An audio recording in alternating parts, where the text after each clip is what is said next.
నమస్తే, welcome to burning topic.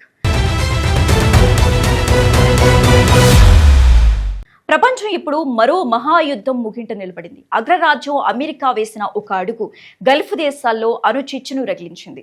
అధ్యక్షుడు Donald Trump సంచలన నిర్ణయం ఆపరేషన్ ఎపిక్ ఫ్యూరీతో ఇరాన్ సర్వస్వం కోల్పోయింది. సుప్రీం లీడర్ ఖమేనీ మరణం ప్రతిగా ఇరాన్ క్షిపణి దాడులు, మధ్యప్రాచ్యంలో ముసురుతున్న యుద్ధ మేఘాలు. అసలేం జరుగుతోంది? ట్రంప్ వ్యూహం ఏంటి?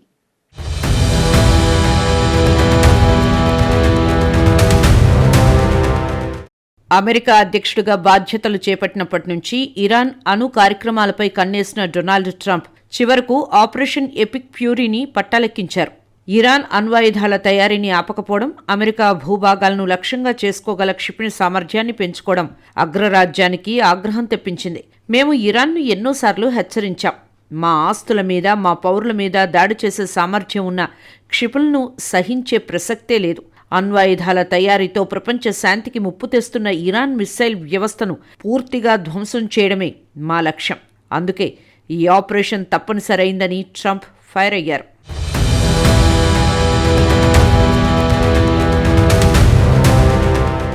ఈ ఆపరేషన్ ఊహించని మలుపు తిరిగింది. అమెరికా జరిపిన మెరుపు దాడుల్లో Iran supreme leader Ayatollah Khamenei ప్రాణాలు కోల్పోయారు. 4 రోజులుగా గల్ఫ్ దేశాలు ఈ దహన కాండలో చిక్కుకున్నాయి. ఖమేనీ మరణంతో ఇరాన్ ఉగ్రరూపం దాల్చింది. సుప్రీం లీడర్ మరణానికి ప్రతీకారం తీర్చుకుంటామని ఇరాన్ ప్రకటించింది. కేవలం అమెరికా స్థావరాలనే కాకుండా అమెరికా మిత్రదేశాలైన ఇజ్రాయెల్ను కూడా లక్ష్యంగా చేసుకుంది. గల్ఫ్ ప్రాంతంలోని అమెరికా సైనిక స్థావరాలపై క్షిపణుల వర్షం కురిపిస్తోంది. నిన్నటి వరకు వ్యాపారాలతో కలకళ్లాడిన దేశాలు ఇప్పుడు సైనిక కవాతులతో హోరెత్తుతున్నాయి. ఈ ఉద్రిక్తతలు ఇప్పుడే సద్దుమణిగేలా లేవు. అధ్యక్షుడు ట్రంప్ చేసిన తాజా ప్రకటన ప్రపంచాన్ని మరింత ఆందోళనలోకి నెట్టింది. ఈ యుద్ధం మరో 5 నుంచి 6 వారాల పాటు కొనసాగుతుందని ఆయన స్పష్టం చేశారు. ఇరాన్ క్షిపణి వ్యవస్థను నామరూపాలు లేకుండా చేసే వరకు వెనక్కి తగ్గేది లేదని వైట్ హౌస్ ప్రకటించింది.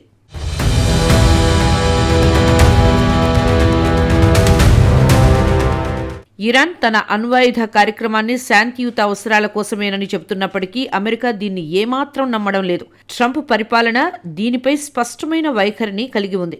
ఇరాన్ రహస్యంగా యురేనియంను శుద్ధి చేస్తూ అణ్వాయుధాలను తయారు చేసే పనిలో ఉందని అమెరికా ఇంటెలిజెన్స్ వర్గాలు హెచ్చరించాయి. ఇరాన్ ఒక బాధ్యత లేని దేశం. వారి అణ్వాయుధాలు కేవలం ప్రాంతీయ సమస్య మాత్రమే కాదు, అది ప్రపంచ భద్రతకే ముప్పు. మేము పదే పదే హెచ్చరించాం, కానీ వారు వినలేదు. ఇప్పుడు చర్యలు తీసుకోవాల్సిన సమయం ఆసన్నమైందని క్లారిటీ ఇచ్చారు. ఇరాన్ కేవలం అణ్వాయుధాలపైనే దృష్టి పెట్టలేదు. సుదూర ప్రాంతాలను ఛేదించగల దీర్ఘ పరిధి క్షిపణులను భారీగా అభివృద్ధి చేసింది. ఈ క్షిపణులు పశ్చిమాసియాలోని అమెరికా సైనిక స్థావరాలను మాత్రమే కాకుండా ప్రపంచ ఆర్థిక వ్యవస్థను శాసించే చమురు క్షేత్రాలను, ఆర్థిక కేంద్రాలను నేరుగా తాకగలవు.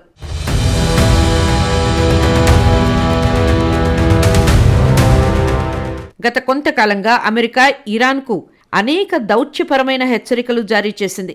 ఆంక్షల ద్వారా ఇరాన్ను దారికి తెచ్చే ప్రయత్నం చేసింది. కానీ ఇరాన్ వాటిని బేఖాతరు చేస్తూ తన ఆయుధ తయారీని వేగవంతం చేసింది. దానికి ప్రతిచర్యగానే అమెరికా ఈ సుదీర్ఘ దాడులకు ప్రణాళికలు సిద్ధం చేసింది.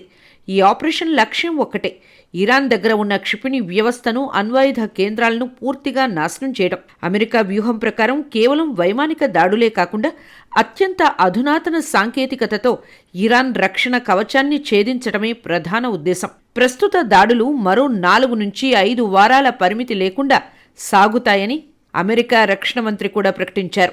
ఇప్పటికే ఇరాన్లో 200 మంది మరణించిన Iran republic guard corps military దళాలు ఆయుధాలు వదిలితే క్షమించి వదిలేస్తామని ట్రంప్ పిలుపునిచ్చారు. లేకపోతే తీవ్ర పరిణామాలు తప్పవని, దౌత్య మార్గాలు తెరిచే ఉన్న సైనిక చర్యలు ప్రధానమని చెప్పారు. అమెరికా సైనికుల్లో కొందరు మరణించినా యుద్ధం ముందుకే సాగుతుందని ఆయన ధైర్యంగా ప్రకటించారు.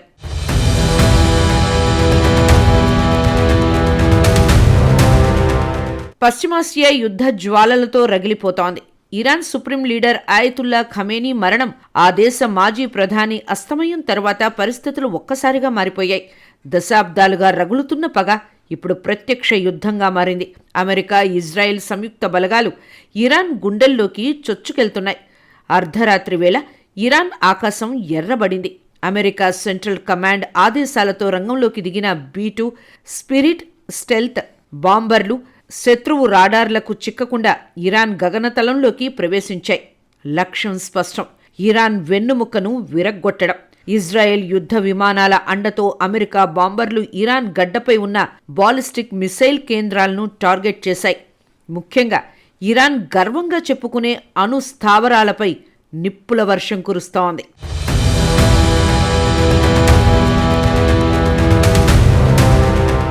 దెబ్బతిన్న పులిలా ఇరాన్ ఎదురుదాడికి దిగింది. తన భూభాగంపై దాడులకు ప్రతిచర్యగా గల్ఫ్ ప్రాంతంలోని అమెరికా స్థావరాలను లక్ష్యంగా చేసుకుంది. UAE, ఖతార్లోని అమెరికా మిలిటరీ బేస్లపైకి ఇరాన్ క్షిపణులు దూసుకొచ్చాయి. ఈ భీకర దాడుల్లో 3 అమెరికన్ సైనికులు మరణించగా పలువురు గాయపడ్డారు. గల్ఫ్ దేశాల్లో ఉన్న అమెరికా ఆస్తులే లక్ష్యంగా ఇరాన్ రివెంజ్ మొదలైంది.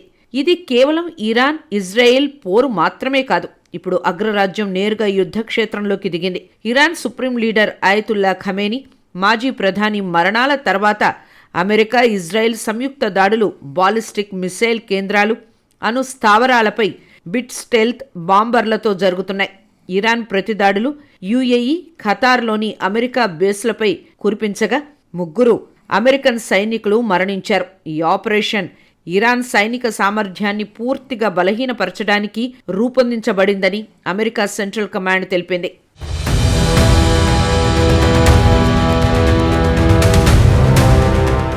ఇరాన్ అణు కార్యక్రమం ప్రపంచ భద్రతకు హెచ్చరిక సంకేతాలు ఇస్తోందని ట్రంప్ వాదనలు సూచిస్తున్నాయి. మిస్సైల్ వ్యవస్థ ధ్వంసం ద్వారా ఇరాన్ ప్రాంతీయ ఆధిపత్యాన్ని అరికట్టాలనే ఉద్దేశం స్పష్టంగా కనిపిస్తోంది. దీర్ఘకాల దాడులు మధ్యప్రాచ్య ఆర్థిక వ్యవస్థలు, చమురు ధరలను ప్రభావితం చేస్తాయి. ఒమాన్ మధ్యవర్తిత్వంతో జెనీవాలో జరిగే చర్చలు సఫలమైతే యుద్ధం ఆగే అవకాశం ఉంది. మరోవైపు రష్యా, చైనా దాడులను వెంటనే ఆపమని పిలుపునిచ్చాయి. యూరోపియన్ యూనియన్ శాంతి చర్చలకు మద్దతు తెలపడంతో పాటు అణు అంబాగోచా భయం వ్యక్తమవుతోంది.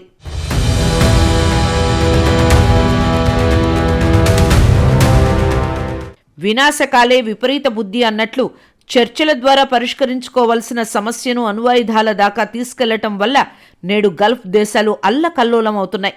ఒకవైపు అమెరికా గెలుపు పిలుపులు, మరోవైపు ఇరాన్ పగ ప్రతీకారాలు. ఈ మధ్యలో సామాన్య ప్రజల ప్రాణాలు గాల్లో కలిసిపోతున్నాయి. మరి జెనీవా చర్చలు ఈ యుద్ధానికి ముగింపు పలుకుతాయా, లేక ట్రంప్ చెప్పినట్లు 5 వారాల పాటు గల్ఫ్ నేల రక్తసిక్తమవుతుందా? వేచి చూడాలి.